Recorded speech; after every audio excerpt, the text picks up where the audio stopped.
Share ko lang sa inyo guys itong story na halos umiyak ako sa mga pangyayari. May isang babae na na-rape na buntis siya at nagkaroon ng isang anak. At nung lumaki na ang bata ay palagi niya itong sinasaktan. Kahit konting galaw ng bata ay sinasaktan niya agad ito.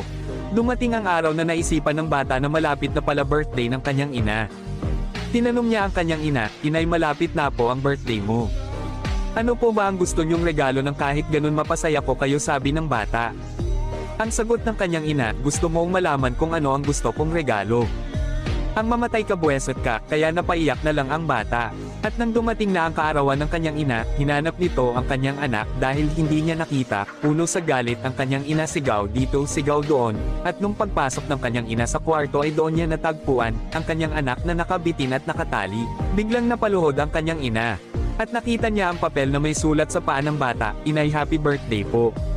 Tinupad ko po yung gusto nyo sa kaarawan nyo. Para naman kahit minsan ay mapapasaya ko kayo, tandaan nyo po, Inay. Mahal na mahal kita."